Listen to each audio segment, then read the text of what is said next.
Welcome back. Today's topic is related rates.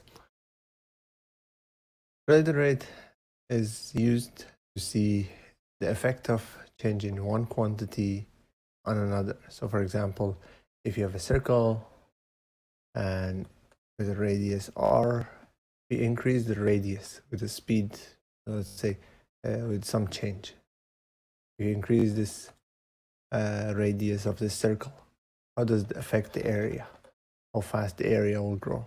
But if you decrease the radius, how does it affect the circumference or something like that? So basically, related rate is to discuss the effect of one quantity on the other if there is a rate of change involved. I picked a couple of examples to discuss this through these examples. I didn't pick the ones that the book already solved, so look over those as well before you do the homeworks. I think I picked 4 or 5 questions. Everything is very similar. The important thing is be able to take the derivative correctly and write the original equation properly. So here is the first example. If A is the area of a circle with radius r, so A is the area, I'm going to write A area, and r is the radius. And the circle is expanding as time passes. Find dA over dt in terms of dr over dt. So one thing that you should notice is that when we say related rate, it could be dr over dt, means rate of change of radius. This is what it means per time. This means for a short period of time, what happens to the radius? The radius is either increasing or decreasing. In this case, the circle is expanding, so we expect the radius to be increasing. So what is the question asking is, find the relation between dA over dt. How is this related to, maybe I should say, how is this related to dr over dt? That's what they're looking for. So first you have to construct the equation that relates the area with the radius. What is the area of a circle? Area is pi r squared. So now, if you want to find out the relation between dA over dt and dr over dt, it means take the derivative.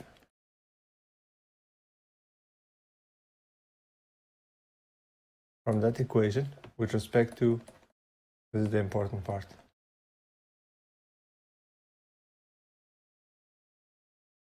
with respect to time, with respect to the variable t. So what I'm going to do is I'm going to take the derivative. I'm going to say d over dt, the left side equals d over dt of pi r squared. And when we discuss the implicit differentiation, it's very useful at this point. d over dt, don't know what it is. It's a simple variable a. How about d of pi r squared? I have to use the implicit differentiation. The chain rule would be drag down the exponent. Pi is a constant. It would be pi times derivative of 2r squared is 2r dr over dt. Multiplication. So here I found the relation between dA over dt, dr over dt. But just to make sure that you put them in order, dA over dt equals 2 pi r dr over dt. There is no need for solving anything. The question is only asking to find the relation between these two. That means if you increase the radius, circle is expanding, then what happens to the area? The area must be increased. If the radius is increasing, then the area will increase. And similarly, if the radius is decreasing, then the area will decrease. If they give you the value of r and dr over dt, then you can calculate how fast the area will be increasing. Here's another example. Each side of a square is increasing at the rate of 2 centimeters per second. So first draw a square. I'm going to call the side x. Every side is x. There's no need to write all of them, but it's good to know that this is a square. And what is the given information is the side of the square is increasing by this speed, 2 centimeters per second. So this is the given information. The change in the side per time, so dx over dt, is given 2 centimeters per second. You don't need to write the units, but if you write the units, it would be better. Okay. And the question is, at what rate the area is increasing when the area of the square is given 9. So area is given 9, and the question is how fast this area is increasing. What is the rate of increasing, rate of growth in the area? If the area is given, can we find x? It's important to find x. Area is given 9. Area of a square, a equals x squared. X times x, or x squared. So what is x? If a is given 9, then x must be 3. It's important to find the variables x and a in case you would need it later. So what we need again, we need to take the derivative. We need to relate the area with the side's length. So dA over dt equals d of x squared over dt.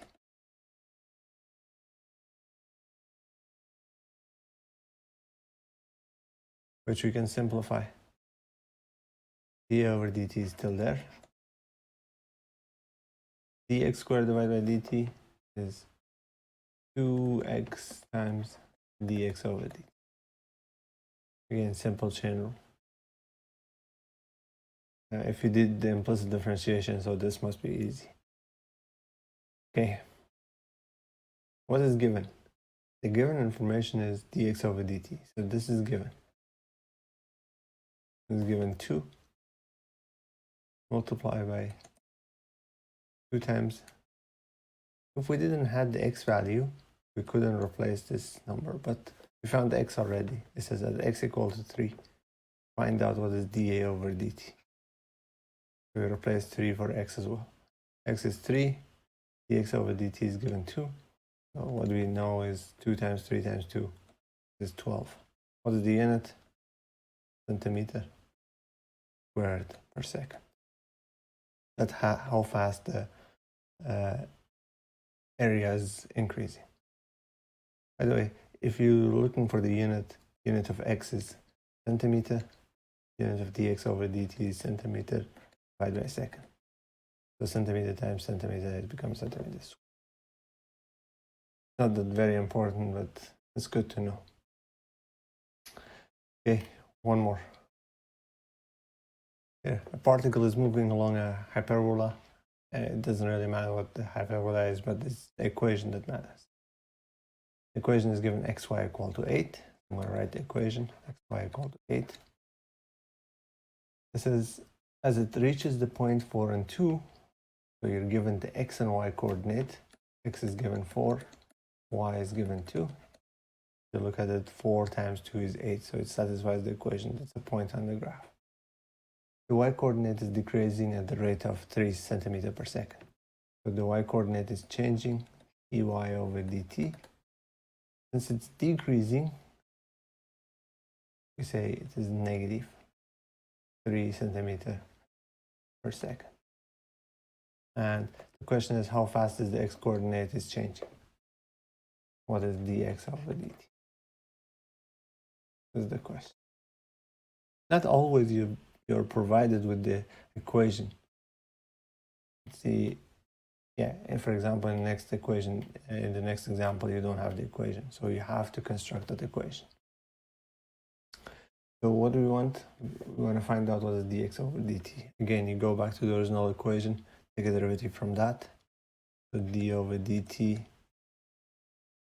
of xy equals d over dt of 8. D over dt of xy, there is a product, you have to apply the product rule. It would be d over dt of x times y plus, take the derivative, plus x times d over dt of y. And the right side derivative of any constant is 0. So the equation becomes dx over dt times y plus x times dy over dt equals 0. If they ask you to solve dy in terms of dx, you move the stuff around, but in this case what they want is just to figure out what is dx over dt if given the other values. I'm going to replace the values. Dx over dt, this is what we're looking for, question mark. Y, given the point y is 2, x is given 4, and dy over dt is given -3. I'm going to do this and figure out what is this question mark. I'm going to keep it as dx over dt. What you have is 2 dx over dt minus 12 equals to 0. Add the 12 and divide by 2. You get dx over dt equals 6. What is the unit? The unit is centimeter per second. And how fast this side will be increasing. Okay, so that means if the y value is decreasing, the x value is increasing. Kind of expected, because if you have the y value is getting smaller, let's say you start with 2, and x is 4, 4 times 2 equals to 8. If y turns to be 1, what number times 1 equals to 8 is 8. That means if you decrease the y value, the x value is increasing. From 4, it turns out to be 8. And from 2, if you go toward 1, the y value is getting smaller, but the x value is increasing. Okay, not that very important, but good to see if it's the correct idea. Okay, one more. Okay, so here in this example, you don't have an equation. This is a good example, maybe, just to see. The street light is running on top of a 15 feet tall pole. So here, let's assume there's a street light here. You can draw pictures. Here's height 15 feet. And a man 6 feet tall walks away from the pole. So here is some guy. This picture says 6 feet tall. I'm going to draw the picture this way first, then you can turn it into a triangle or something. Just to understand what the question is. Okay. So a man 6 feet tall walks away from the pole with a speed of 5 feet per second. So this guy is moving away with a speed of, his speed is given 5 feet per second. I haven't defined the variables. I'm going to write it this way, then I define the variables. Okay, how fast the tip of his shadow is moving when he's 40 feet away from the pole. So if this distance is given 40, then how fast his shadow is moving? Because here's the shadow. That would be the shadow. From the street light, the shadow will be created. So here, what you see is basically this triangle.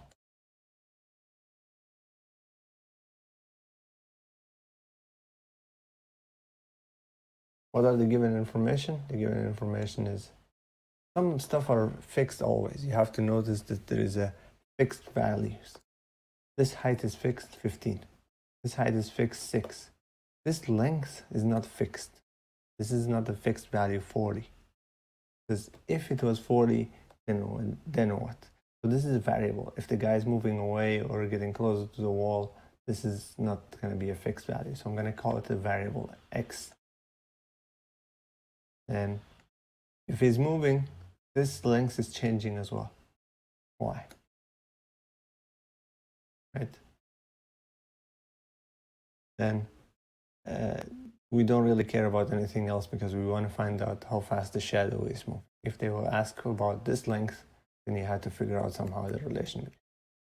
So now, what is the given information? The given information is if x equals to 40 and dx over dt. Because the guy is moving in this direction and the distance between him and the wall is increasing with the speed of 5 feet per second. So this is given 5 feet per second. We're going to find out how fast the shadow is getting away. dy over dt equals to 1.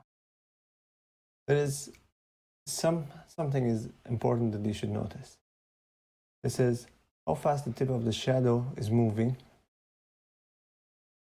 If you compare the tip of the shadow with respect to the guy, it would be dy over dt. Because this guy is moving as well, and the shadow will be moving. So this, with respect to the guy, with respect to the man, and the speed would be dy over dt. But if you compare the shadow, with respect to the wall, then in that case it would be totally different. It would be the speed of the man plus the speed of the shadow moving. So what we do is, okay, let's assume we're going to find out dy over dt, then we will add dy over dt plus dx over dt. This is the question basically. That's how fast the tip of shadow is moving. It's with respect to the wall. So we want to find out, with respect to the pole, sorry. We want to find out basically how fast dy over dt is changing, then add it to dx over dt. Okay.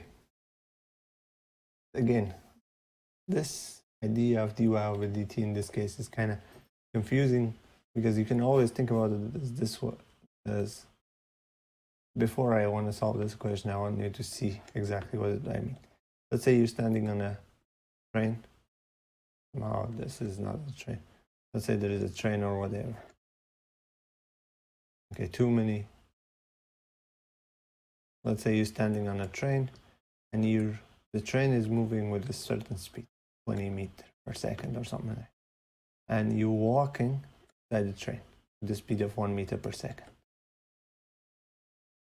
The total speed with respect to the ground, it's the 20 plus the 1 meter, because that's how fast you're going. But your speed with respect to the train is simply 1 meter. It's not the 21 meter.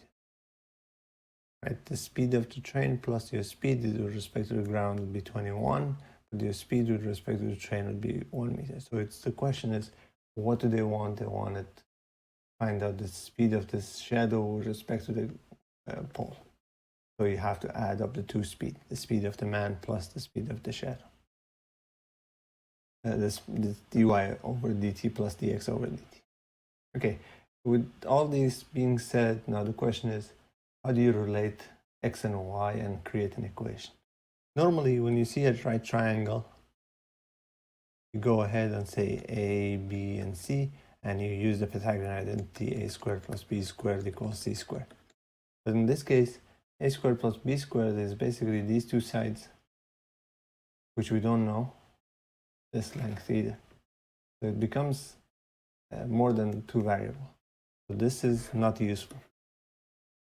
What is useful in this case is similar triangles. These are the tricks you should know. If you look at the two triangles, let me highlight. This is the smaller triangle.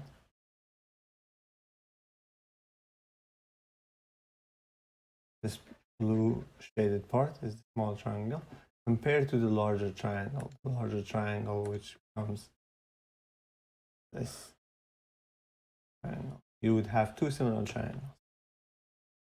That means this length is 6, this is y, this side is x plus y, and this is 15.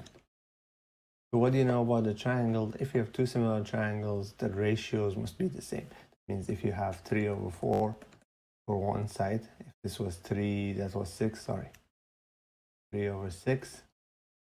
The other side should be same ratio. It should be 15 and whatever this number is. Figure out what this length is. It's x plus y. So that's, in this case, that's what we're going to do. We're going to say, okay, if you have similar triangles, then what we know is y divided by 6 must be the same as x plus y divided by 15. X plus y divided by 15. Do not write x with 40 because x is a variable at the moment, not a constant. Okay, so what we can do is we can take the derivative and find out what is the relation between dx and dy. But I want to simplify it a bit before I do that. I want to get rid of these fractions. Multiply both sides by 15 and times 6 times 15 times 6. By doing this, this 15 will cancel out, this 6 will cancel out. So what you have is 15y equals 6x plus 6y. Distribute this 6 into both. And move the 6y to the other side, so you'll have 9y equals 6x. So this is the equation that represents the relation between x and y. What do we want? We want to find out what is dy over dt. So what I'm going to do is I'm going to take the derivative. Derivative of left hand side with respect to t is simply 9 is a constant, dy over dt. And on the right side, the derivative would be 6 times dx over dt. What is the given information? The given information is dx over dt as well as the length x. But you see that the length x is not necessary. We don't need the length x into this equation. Not that we need it. And so what you have is 9 times dy over dt. We don't know that. We know 6 times dx over dt, which was given 5. So you can find out what is dy over dt. Dy over dt simply becomes 6 times 5, 30 divided by 9 is 10 over 3. You can simplify 30 by 9 is 10 third.